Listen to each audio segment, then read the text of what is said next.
Olá, amigos, boa tarde. Iniciando o programa Todos pela Amazônia, aqui na Amazon Play TV Digital.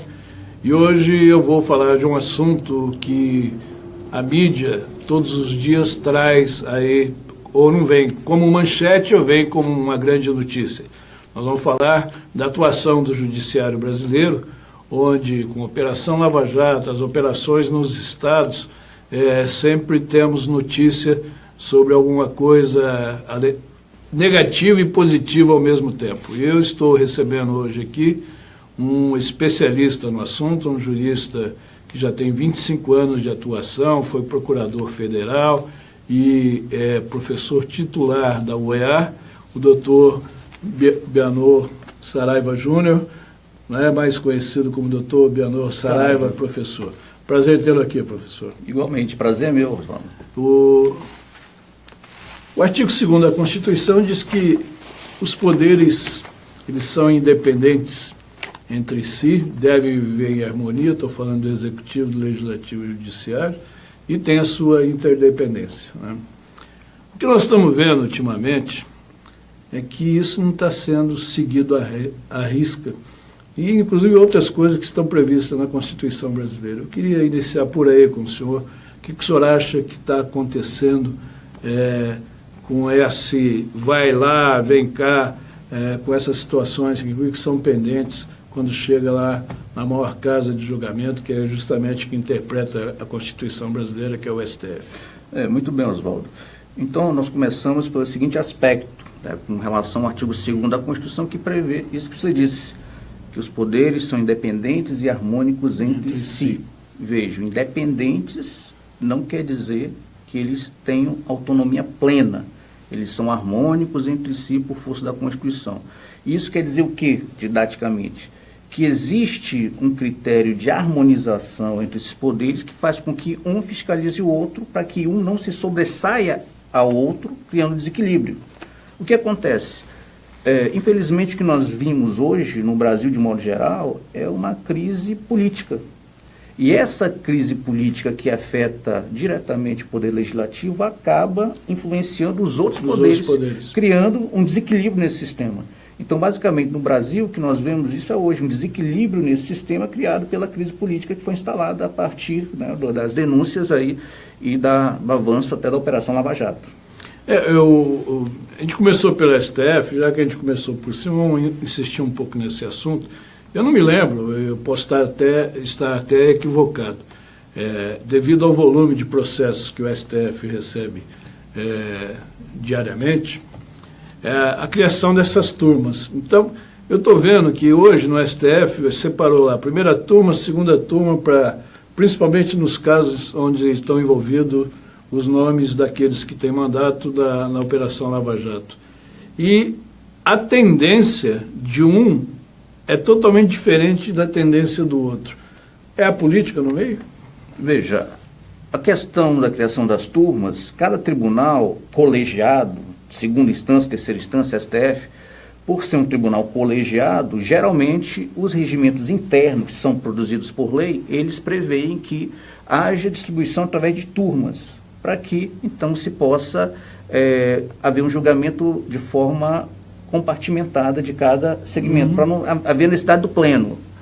E a ciência sendo um direito, eu acho natural que haja um conflito de ideias, de teses, né, até por força do Estado Democrático de Direito. Então, não que seja uma posição mais certa ou mais errada, é uma tese que se adere, que pode ser a mais votada, a que tenha mais, né, que seja mais, enfim, mais salutar, do ponto de vista para a sociedade, e outra que possa ser menos salutar para a sociedade. Então, eu vejo dessa forma, de uma forma natural. Nós tivemos recentemente essa discussão lá no próprio STF quanto o cumprimento de prisão do julgamento de segunda instância, que está previsto isso em lei. Então, houveram várias sessões, o povo foi às ruas, até hoje continuam, não aceitam, tem um lado partidário do Brasil que não aceita essa decisão. Como é que o senhor vê isso? Mais uma vez, a questão política, né, o conflito político.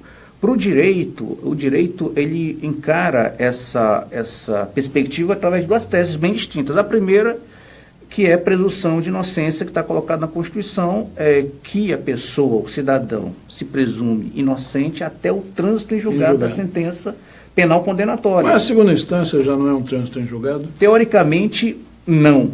Mas existe uma tese, né, uma tese também que é muito bem aceita, de que a execução da pena pode ser cumprida a partir da segunda instância, que também é uma tese respeitável também. Então, veja, essas duas teses foram colocadas ao pleno do STF e uma tese venceu. Então, mais uma vez, o direito aí foi colocado de uma forma teórica.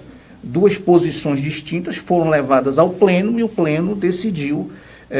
Na verdade, o pleno empatou. Isso tem um voto de Minerva. O voto de Minerva da presidente do STF. Quer dizer, a coisa está bem dividida, né, entre a primeira e a segunda turma desses ministros que estão lá. Então, o que nós propugnamos? Que o direito é uma ciência. Como sendo uma ciência, não é absoluta em nenhum momento. Até porque seria nocivo uma ciência que fosse absoluta. Não existe isso.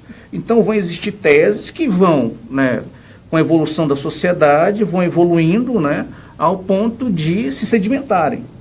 Então eu vejo também com naturalidade isso. O que ocorre? É que a mídia, por vezes, através, né, dessa potencialização, né, desses debates, dessa problemática política do Brasil, essa crise política, isso acaba influenciando até o entendimento da pessoa com relação ao próprio Poder Judiciário e ao próprio direito, achando que o direito é culpado disso. Ou que o operador do direito é culpado disso. Não é verdade. O operador do direito opera a lei que está posta. A Constituição está aí. Não foram os operadores de direito que fizeram a Constituição, mas o legislador. O poder legislativo que produziu as leis. O senhor está tocando num assunto que me faz lembrar até quase o tempo que o senhor tem já militando no direito aí como advogado.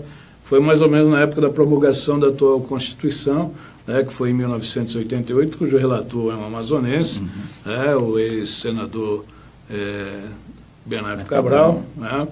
E faltou alguma coisa nessa Constituição? Tem coisa demais nela, na sua opinião? Olha, o grande problema da Constituição, eu diria que não é da Constituição, mas do próprio direito como ciência, que é a crise de efetividade. Isso quer dizer o quê? Mais uma vez, recorrendo à didática, né, didática do professor, que você tem uma legislação que ela é excelente, exemplo, legislação ambiental, por exemplo, mas que por falta de políticas de Estado, elas não são cumpridas. O que a gente debate na academia é que existem políticas de governo, que são sazonais, elas variam de governo para governo. Você começa uma política, chega outro governante, muda a política completamente e isso não personaliza e não existe a política de Estado. Se houvesse efetividade dessas políticas, esse direito seria aplicado. A Constituição ela é muito ampla, vasta, né, com vários elementos positivos, mais positivos do que negativos. Mas falta efetividade. Não adianta você ter um arcabouço jurídico se você não pode efetivar, concretizar essa legislação. O senhor, como procurador da República, o senhor atuou mais na área da AGU. Isso, na verdade, procurador federal da Advocacia Geral da União. Continua atuando até hoje. E a Advocacia Geral da União era praticamente onde tudo cai de cima. Né? É de lá que partem todas as defesas governamentais e também as execuções que são propostas pelo governo.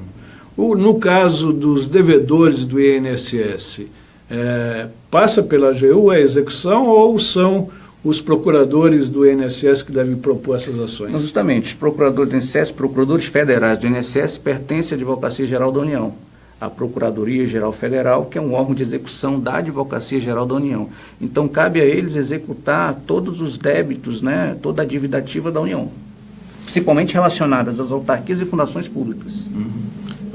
Eu faço essa pergunta porque, dentre as medidas, né, esse ano que o Congresso não votou, e nós sabemos que ela é necessária e os números nunca fecham, é justamente a reforma da Previdência.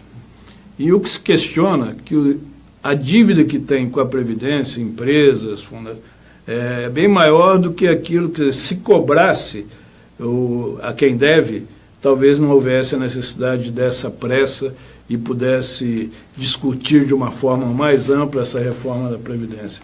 É isso que eu gostaria que o senhor também emitisse sua opinião. Eu tenho uma posição bem clara, e aí eu falo como um professor de Direito. Eu acho que antes de se discutir qualquer reforma no Brasil, de modo geral, há que se ter um controle, um combate efetivo da corrupção e da evasão de divisas e da sonegação de impostos. Então, a partir daí, da execução desse débito que é devido e do combate à corrupção, se o dinheiro não desce, aí se pensaria numa reforma. E por que chega a esses valores astronômicos e a gente vê que os devedores eles vão atrás, usando o que a lei prevê, esses recursos intermináveis que nunca chega até a execução do débito em si? Mais um problema, né, de efetividade do direito e do arcabouço normativo que não é criado pelo operador de direito. Quem cria essas normas que beneficiam A, B ou C é o legislador lá no Congresso Nacional. Nós operamos o direito que está posto, nós não legislamos. Estou recebendo aqui um jurista que está aqui nos ensinando um pouco sobre a doutrina do direito, não é, doutor Bianor Saraiva, que é muito bom tê-lo aqui, eu tenho certeza que a gente está esclarecendo aí o nosso telespectador. E eu vou para o primeiro break e na volta nós vamos conversar. Eu queria de uma forma até didática, aproveitando que também é um grande mestre que está aqui, um professor da UEA, tem muita gente que não entende essas divisões, né, de primeira instância, segunda instância. Então eu queria que o senhor explicasse inicialmente na volta do bloco esse andamento, né, que a lei prevê e por que chega a demorar tanto o resultado de um processo. Eu volto já com vocês. Manaus tem a tradição de receber bem seus turistas, assim como o Da Vinci Hotel. Com uma localização privilegiada, a poucos metros do maior shopping da cidade e amplo espaço para eventos empresariais e social, o Da Vinci Hotel é sinônimo de conforto e bons serviços. Em Manaus, hospede-se no Da Vinci Hotel. Há 50 anos, a indústria amazonense está fortemente presente na vida da gente. Ela produz os sabores, a energia e a tecnologia que nos permite seguir e repetir a nossa rotina com mais praticidade e conforto. A indústria possibilita o sustento de 600 mil pessoas em nosso estado. É ela a responsável por 50% de toda a riqueza gerada no Amazonas. Saibam que é a indústria amazonense que mantém e administra o sistema Federação das Indústrias do Estado pelo SESI, SENAI e IEL. A FIEAM defende os interesses da indústria. O SESI promove a educação, saúde e segurança do trabalhador. O SENAI oferece cursos profissionalizantes e tecnologia. O IEL promove o estágio, capacitação empresarial e inovação. Sistema FIEAM, há mais de 60 anos contribuindo para o fortalecimento da indústria amazonense.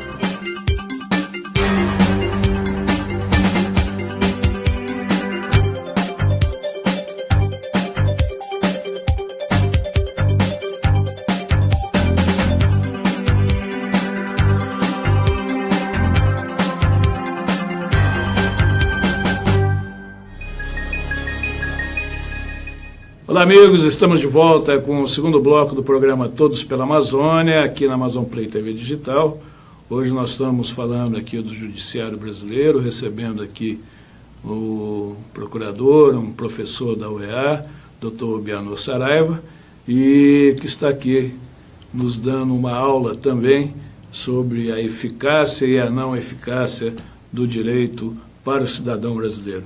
E eu queria, doutor, em cima disso, tem muita gente que não sabe esses andamentos processuais, né?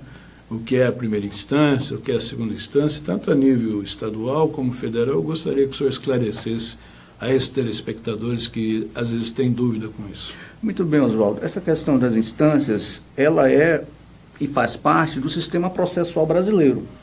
Um sistema que foi influenciado, talvez mais precisamente, né? Por conta de várias influências teóricas de processualistas renomados. O sistema brasileiro processual é isso. A questão das instâncias, ela opera da seguinte forma: ela busca, né, através do processo, que a decisão seja a mais justa possível.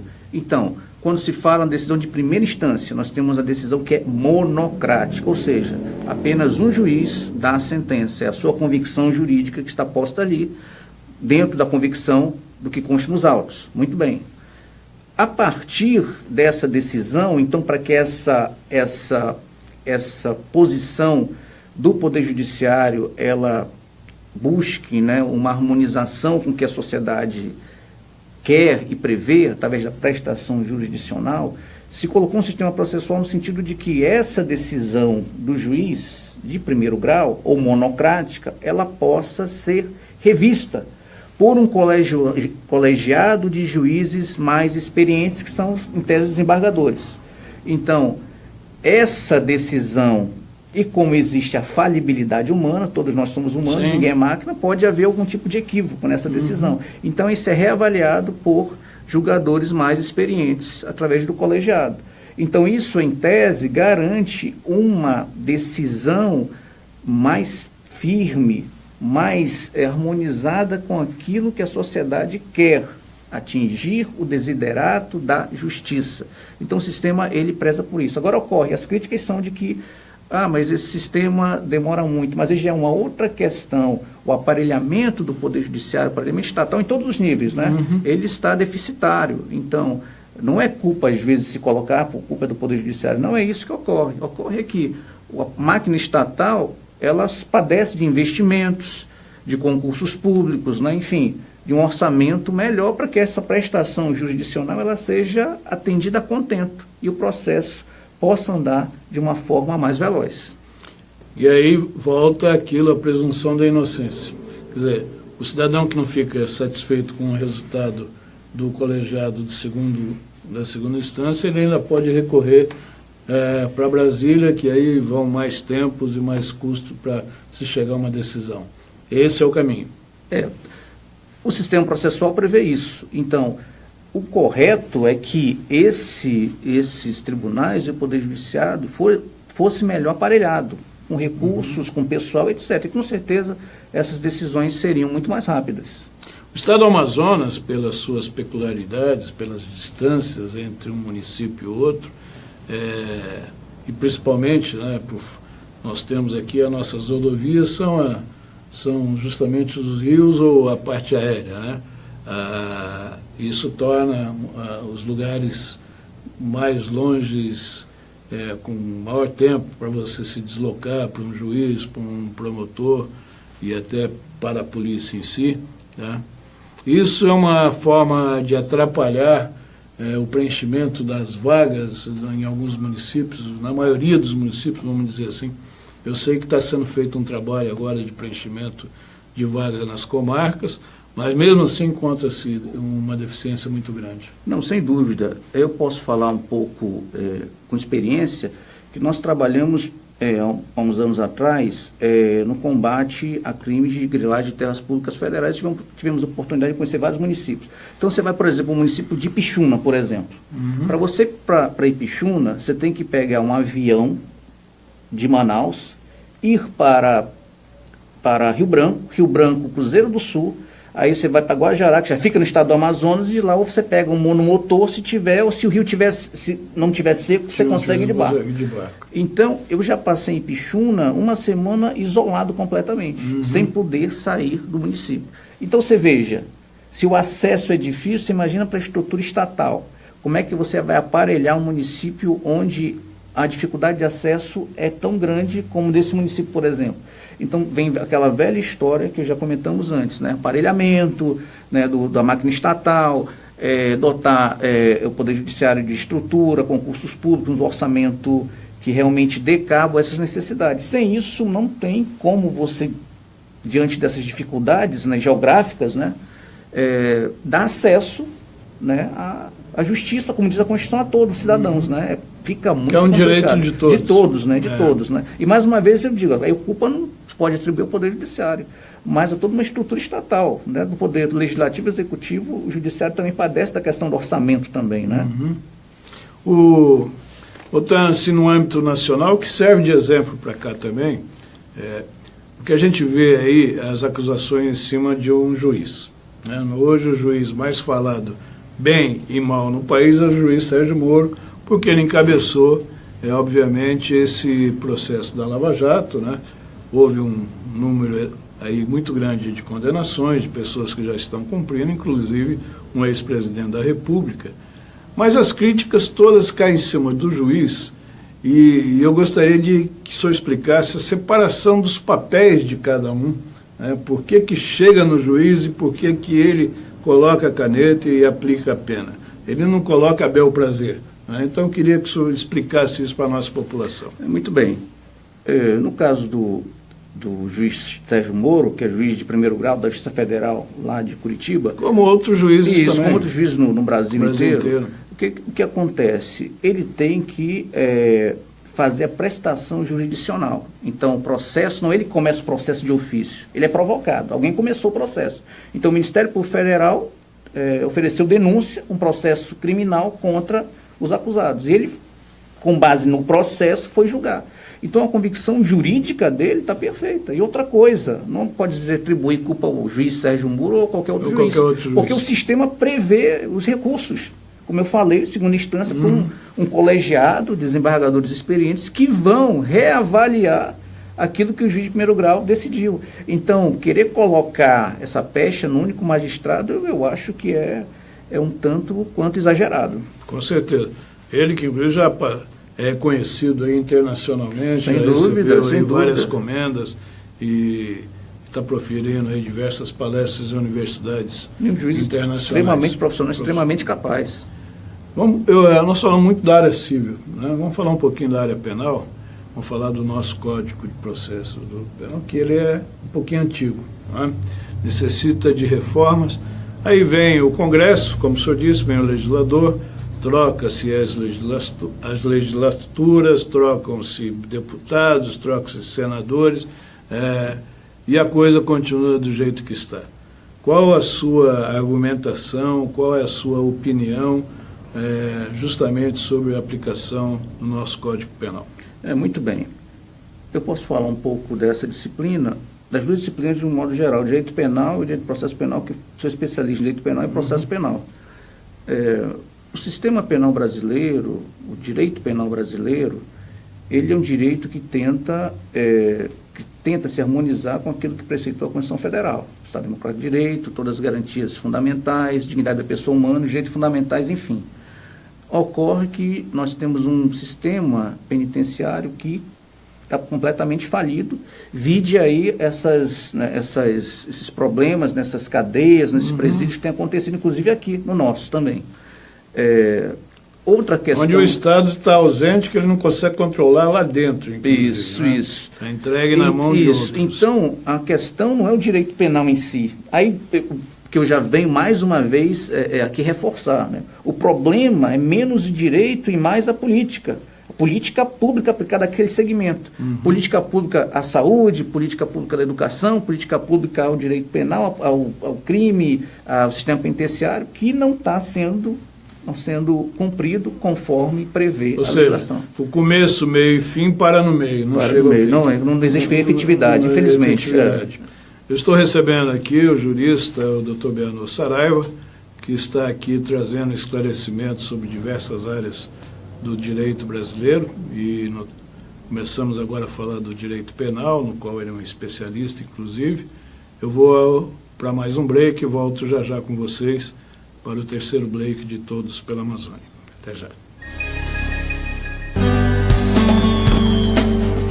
Manaus tem a tradição de receber bem seus turistas, assim como o Da Vinci Hotel, com uma localização privilegiada a poucos metros do maior shopping da cidade e amplo espaço para eventos empresariais e social.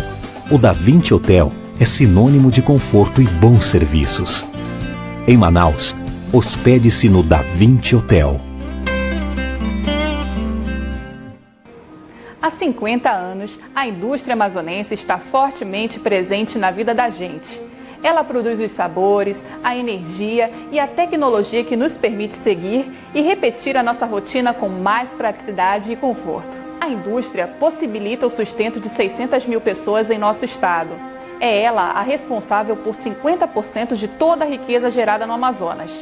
Saibam que é a indústria amazonense que mantém e administra o sistema Federação das Indústrias do Estado pelo SESI, SENAI e IEL. A FIEAM defende os interesses da indústria. O SESI promove a educação, saúde e segurança do trabalhador. O SENAI oferece cursos profissionalizantes e tecnologia. O IEL promove o estágio, capacitação empresarial e inovação. Sistema FIEAM, há mais de 60 anos contribuindo para o fortalecimento da indústria amazonense.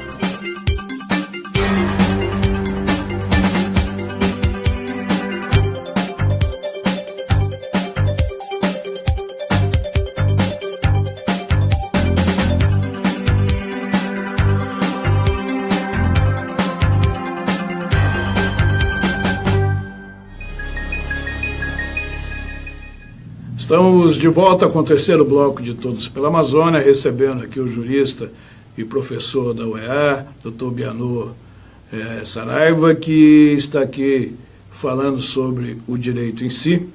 Nós paramos agora na parte penal. Eu perguntei a ele sobre o que ele acha do atual Código de Processo Penal e do Código Penal em si, e ele deu as explicações que o problema é no fim, né? Como um apenado pode cumprir uma pena nesse país, esperar dele uma ressocialização, quando não existe a preocupação de ressocializá-lo. Seria nesse sentido? Sem dúvida, sem dúvida. O problema é menos de direito e mais social, mais de política de Estado, como eu já citei anteriormente, políticas públicas de Estado que deem condições para que a lei seja cumprida. Há que se revisar, sim, melhorar, sim, né? Trazer para a modernidade, para a pós-modernidade, contemporaneidade, essas leis que são da década de 40. Mas o principal são políticas públicas, políticas de Estado, né, que realmente efetivem essa legislação. O senhor é a favor da prisão perpétua, por exemplo? Olha, prisão perpétua, na verdade, esse tipo de cerceamento de liberdade, ele é bastante discutível, né? Um exemplo é a pena de morte. A pena de morte do Brasil, você diz, não existe pena de morte no Brasil, a Constituição, ela proíbe no caráter geral a pena de morte. No entanto, ela é permitida no caso de guerra declarada. Então, você veja que até mesmo esse direito à vida, ele é relativizado pela própria Constituição. Então, há casos em que realmente, se for constatado por uma perícia, uma junta, de que o indivíduo não tem condições de viver em sociedade, ele tem que ficar realmente afastado da sociedade, ainda que a de perpétua, né? Ou essa pena, essa nomenclatura que se dá de pena de prisão perpétua. Eu acho que nós tivemos 1 ou 2 casos na história do Brasil em relação a isso, né? Porque a rigor, Oswaldo, não existe prisão perpétua no Brasil. Ainda que o camarada ele seja condenado a 300 anos, por exemplo, por vários crimes, ele cumpre 30 e depois, pelo regime de progressão, a lei de execução penal, ela prevê que ele pode ser solto. Não é a progressão, o senhor acha que ela é branda? Ela poderia ser mais com aplicação com mais rigor, por exemplo, ou mudar os critérios? Essa questão dos critérios, eles têm que ser mais objetivos, né, e ao mesmo tempo eles não dão margem que a sociedade pense de que a impunidade ela é algo que está generalizado. Então essa lei ela tem que fazer uma dosimetria, um equilíbrio entre o que a sociedade clama e o que o sistema pode oferecer. Mas aí volto a dizer, quem vai fazer essa legislação é o Poder Legislativo. Nós vamos operar essa legislação. O foro privilegiado. Como é que o senhor analisa isso? É um assunto que se discute. Eu queria que o senhor desse sua opinião. Esse é um outro assunto bastante polêmico. Nos Estados Unidos, por exemplo, essa questão de foro privilegiado praticamente não existe. Só poucos carros, um cargo só que tem foro privilegiado. No Brasil, essa questão do foro privilegiado, ela já é distorcida porque ela dá a entender que é um privilégio, quando na verdade seria uma prerrogativa do cargo e não da pessoa. Então, se confunde no Brasil, se coloca foro privilegiado como se fosse da pessoa, e não é. O foro é do cargo, para que, de alguma forma, o cargo que ela exerça não sofra algum tipo de tolimento, ameaça e possa prejudicar as instituições do Estado de Direito, democrático de direito. Então é isso que as pessoas às vezes não percebem. Então não é foro privilegiado, é prerrogativa de função do cargo que a pessoa exerce passageiramente, porque ela vai chegar um tempo que vai ter que se aposentar.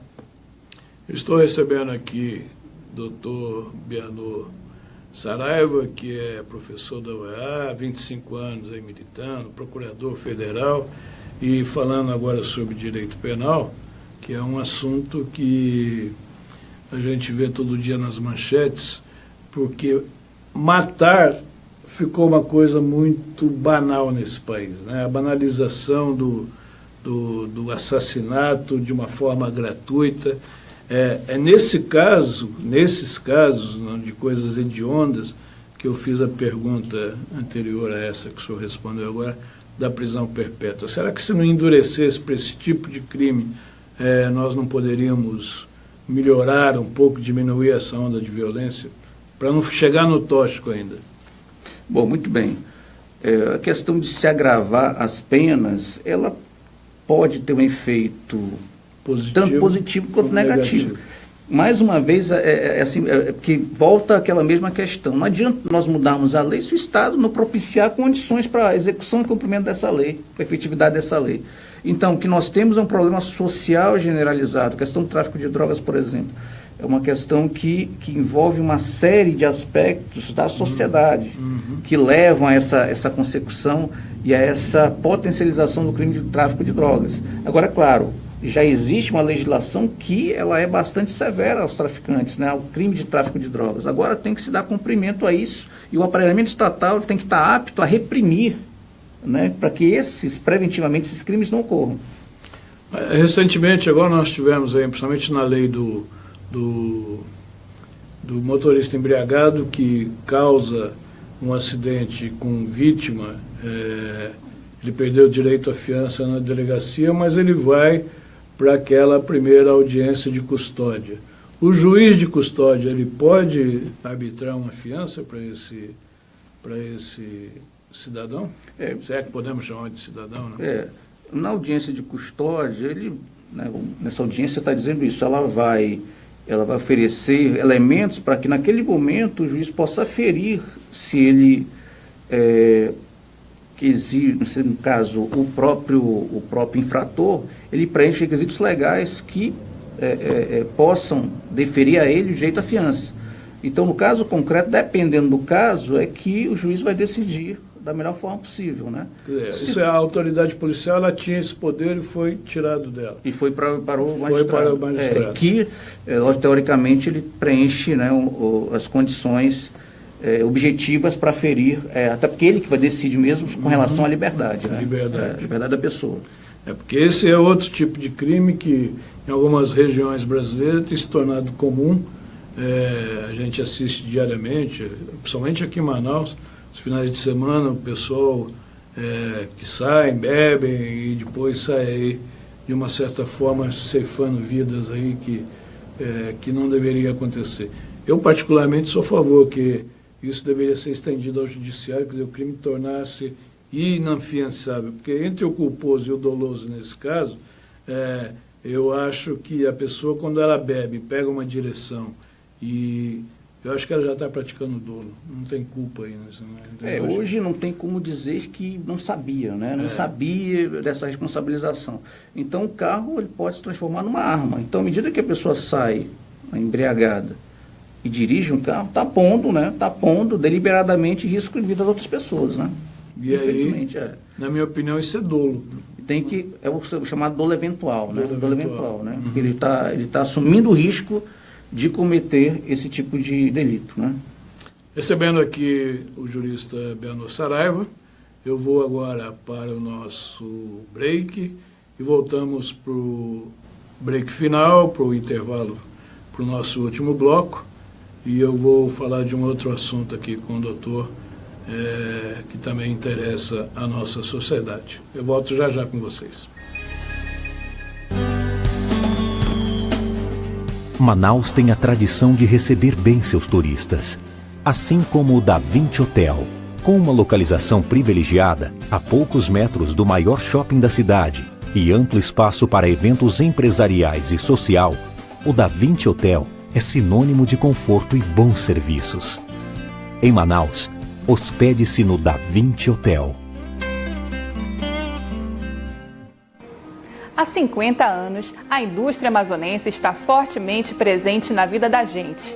Ela produz os sabores, a energia e a tecnologia que nos permite seguir e repetir a nossa rotina com mais praticidade e conforto. A indústria possibilita o sustento de 600 mil pessoas em nosso estado. É ela a responsável por 50% de toda a riqueza gerada no Amazonas. Saibam que é a indústria amazonense que mantém e administra o sistema Federação das Indústrias do Estado pelo SESI, SENAI e IEL. A FIEAM defende os interesses da indústria. O SESI promove a educação, saúde e segurança do trabalhador. O SENAI oferece cursos profissionalizantes e tecnologia. O IEL promove o estágio, capacitação empresarial e inovação. Sistema FIEAM. Há mais de 60 anos contribuindo para o fortalecimento da indústria amazonense.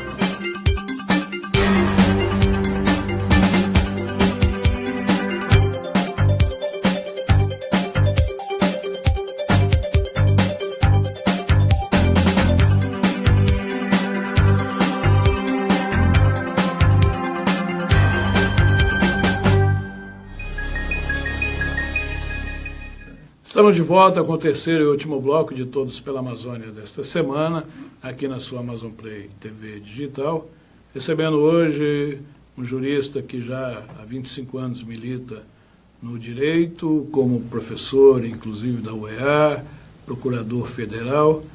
E, doutor Beno, eu sei que o senhor está aí entre os candidatos a disputar uma vaga na mais alta corte do Estado do Amazonas, que é o Tribunal de Justiça, ao cargo de desembargador, e eu sei que o senhor foi incentivado por diversos colegas da universidade, professores, alunos, ex-alunos, que pediram que o senhor concorresse ao quinto constitucional, que eu quero incluir, que o senhor explique para o nosso telespectador por que chama quinto constitucional e por que essa vaga pertence aos integrantes do quadro da Ordem dos Advogados do Brasil.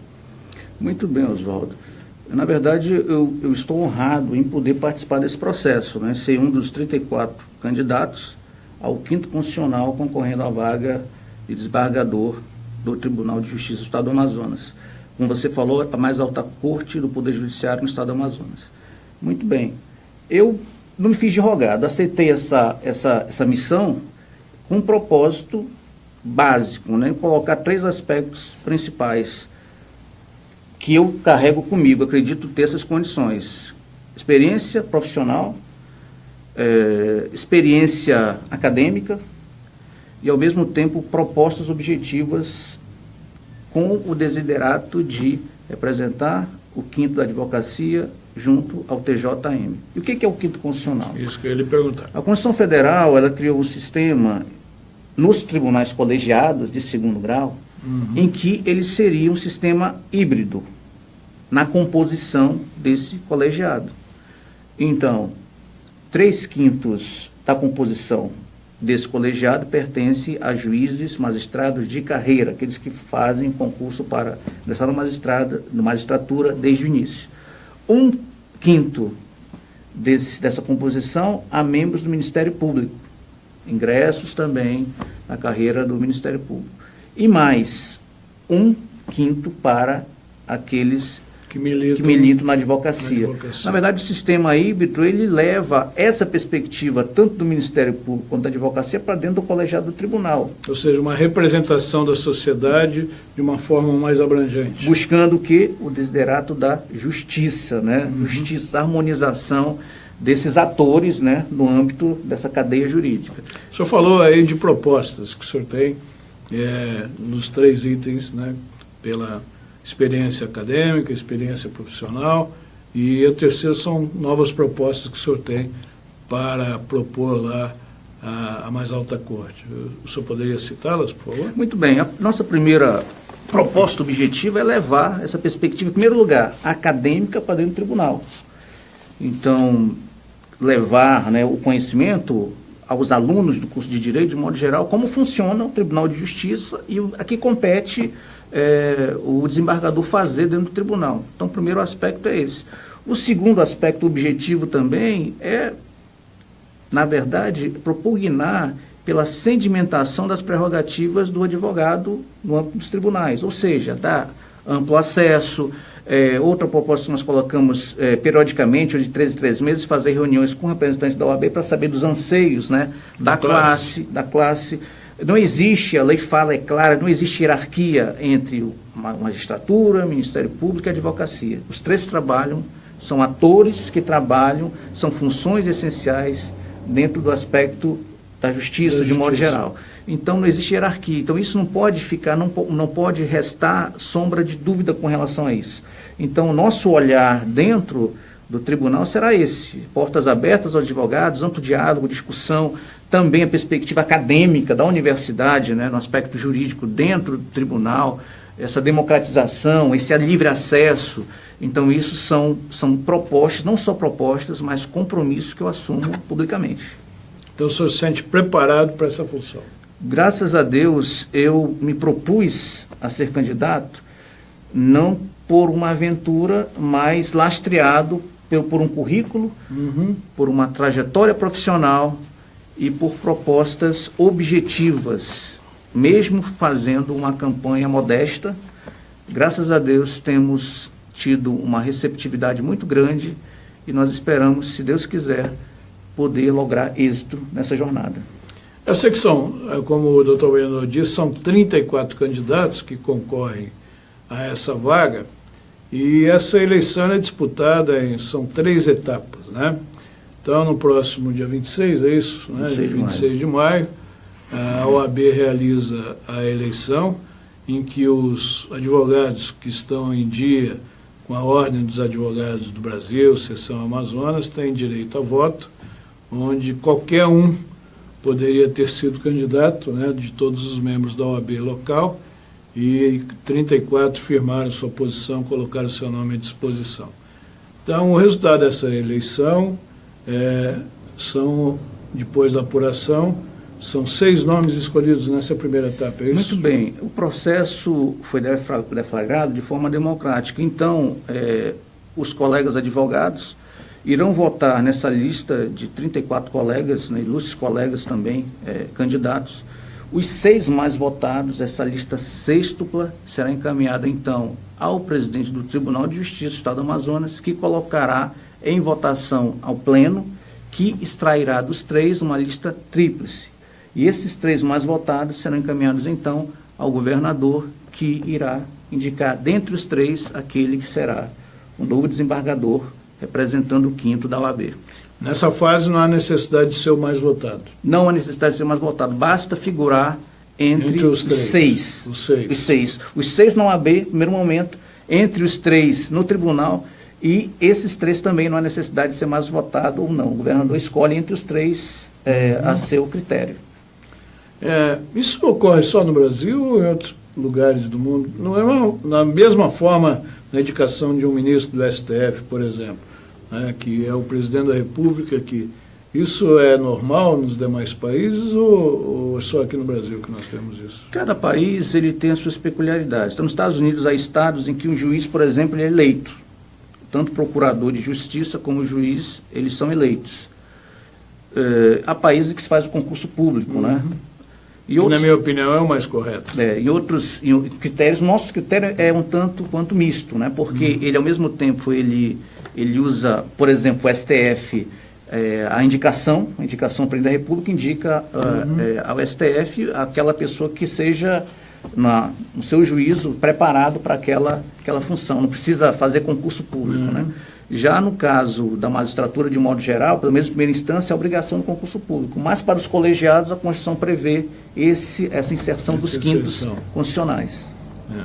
Recebendo aqui o nosso Benhor Saraiva, advogado, procurador, militante, professor, titular da UEA, eu queria nós estamos quase já na parte final do programa,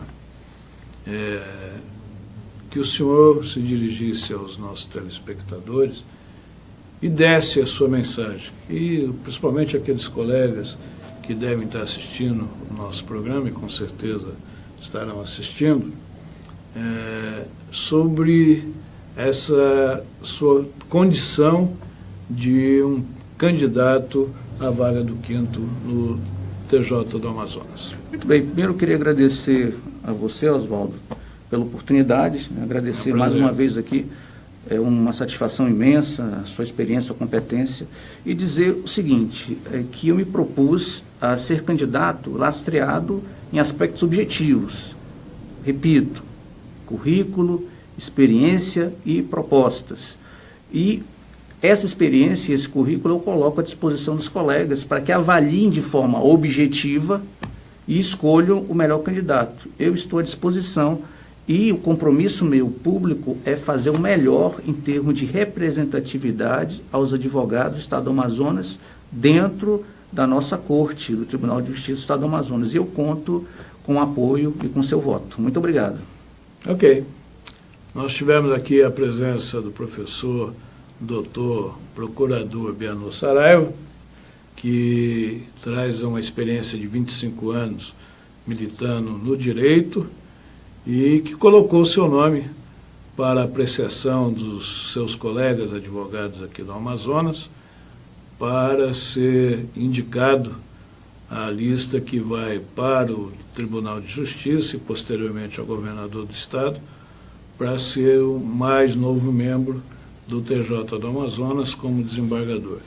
Eu quero dizer para o senhor, doutor, que além do prazer em recebê-lo, agradecer os ensinamentos aqui recebidos, porque todos os dias a gente aprende, e eu tenho essa humildade de querer sempre saber, aprender e ajudar os nossos telespectadores a entenderem um pouco mais do direito, né? Porque aquela classe mais humilde, ela só conhece a polícia, né? E a polícia tem diversas funções, não é só prender, não é só... ela pode, inclusive, exercer um papel preventivo, de educação, para que não se avolume o número de processos na primeira e na segunda instância. Então, eu tenho certeza que o senhor conseguiu transmitir aí com bastante determinação, conhecimento do direito em si, e desejar, assim, um sucesso total nessa caminhada, né? Tenho certeza, pelo que eu já ouvi por aí, que o senhor tem uma cotação muito boa, é muito respeitado no meio jurídico, por isso que está aqui hoje comigo em Todos pela Amazônia, e vamos torcer, né, para que a consciência de cada um no próximo dia 26 procure justamente levar para a maior casa de leis do estado do Amazonas um profissional que tenha as suas qualificações. Sei que tem demais colegas que levam a mesma qualificação que a sua, mas que seja escolhido o melhor para o bem do Estado, para o bem das pessoas e para o bem do próprio judiciário. Muito obrigado. Todos pela Amazônia vai chegando ao seu final aqui na Amazon Play TV Digital e com certeza na próxima semana estaremos de volta com mais um assunto que envolve o sucesso, o desenvolvimento e a participação de pessoas nas histórias que serão contadas no futuro sobre o nosso estado do Amazonas. Um abraço e até lá.